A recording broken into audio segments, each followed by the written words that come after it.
നമസ്കാരം, എല്ലാവർക്കും മലയാളി വാർത്തയിലേക്ക് സ്വാഗതം. കഴിഞ്ഞ മാസം 22-നാണ് അയോധ്യയിലെ രാമക്ഷേത്രത്തിലെ പ്രാണപ്രതിഷ്ഠാ ചടങ്ങ് നടന്നത്. ഇതോടെ ക്ഷേത്രത്തിലേക്ക് ലക്ഷക്കണക്കിന് ഭക്തജനങ്ങളാണ് പ്രതിദിനം എത്തിച്ചേരുന്നത്. എന്നാൽ അയോധ്യയ്ക്ക് പിന്നാലെ യുപിയിൽ മറ്റൊരു ക്ഷേത്രം കൂടി ഉയരുകയാണ്. യുപിയിലെ സംഭാൽ ജില്ലയിലാണ് ക്ഷേത്രം ഒരുങ്ങുന്നത്. ശ്രീ കൽക്കി ധാം ക്ഷേത്രത്തിന്റെ ശിലാസ്ഥാപനം പ്രധാനമന്ത്രി നരേന്ദ്രമോദി നിർവഹിച്ചു. രാവിലെ 10:30ഓടെയായിരുന്നു ചടങ്ങുകൾ നടന്നത്. ഭൂമി പൂജയായിരുന്നു ആദ്യം. ഇതിനുശേഷം പ്രധാനമന്ത്രി ക്ഷേത്രത്തിന് തറക്കല്ലിട്ടത്.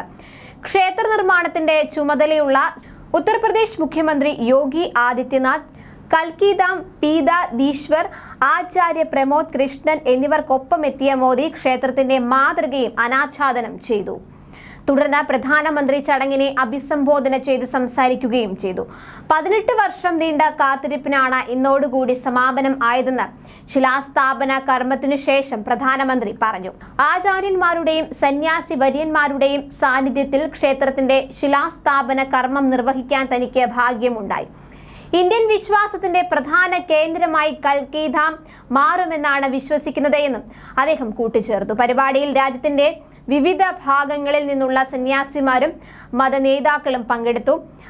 ആചാര്യ പ്രമോദ് കൃഷ്ണം അധ്യക്ഷനായ ശ്രീ കൽക്കി ധാം നിർമ്മാണ ട്രസ്റ്റാണ് ശ്രീ കൽക്കി ധാം ക്ഷേത്രം നിർമ്മിക്കുന്നത്. അദ്ദേഹമാണ് ശിലാസ്ഥാപന കർമ്മം നിർവഹിക്കാൻ പ്രധാനമന്ത്രിയെ ക്ഷണിച്ചത്.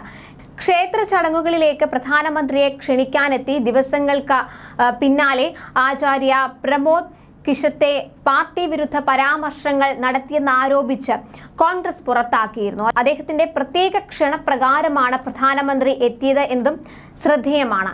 ശിലാസ്ഥാപന കർമ്മം പൂർത്തിയാക്കിയതിന് പിന്നാലെ സംസ്ഥാനത്തെ വിവിധ വികസന പദ്ധതികൾക്കും പ്രധാനമന്ത്രി തുടക്കം കുറിച്ചു. അതേസമയം പാർട്ടിയിൽ നിന്ന് പുറത്താക്കാനുള്ള കോൺഗ്രസ് തീരുമാനത്തെക്കുറിച്ചും പ്രമോദ് കൃഷ്ണം പ്രതികരിച്ചു. ഭഗവാൻ ശ്രീരാമന്റെ നാമം ജപിക്കുകയോ അയോധ്യയിലെ രാമക്ഷേത്രത്തിൽ ദർശനം നടത്താൻ പോയാലോ പ്രാണപ്രതിഷ്ഠാ ചടങ്ങിൽ പങ്കെടുത്താലോ കൽക്കി ധാമിന് തറക്കല്ലിടാൻ പ്രധാനമന്ത്രിയെ ക്ഷണിച്ചാലോ എല്ലാം പാർട്ടി വിരുദ്ധ പ്രവർത്തനമാണ്. എന്നാൽ എന്താണ് അവർ പ്രവർത്തിക്കുന്നത്? പാർട്ടി വിരുദ്ധ പ്രവർത്തനങ്ങൾ എന്ന് എന്റെ മേൽ ചാർത്തിയിരിക്കുന്ന ഓരോ ആരോപണത്തോടും ജനങ്ങളോട് മറുപടി പറയാൻ കോൺഗ്രസ് ബാധ്യസ്ഥരാണ്. ആർട്ടിക്കിൾ 370 റദ്ദാക്കിയത് എതിർക്കുന്നത് ഉൾപ്പെടെ കോൺഗ്രസിന്റെ പല പ്രവർത്തനങ്ങളും ഞാൻ അംഗീകരിച്ചിരുന്നില്ല. എന്നാൽ പാർട്ടിയോടുള്ള പ്രതിബദ്ധത കാരണമാണ് അതിനുള്ളിൽ തുടർന്നത്. പല വിധത്തിൽ അവഹേളനങ്ങൾ തുടർന്നപ്പോഴും പാർട്ടിയോടുള്ള കൂറ് മൂലം മറ്റൊന്നും ശ്രദ്ധിച്ചില്ല.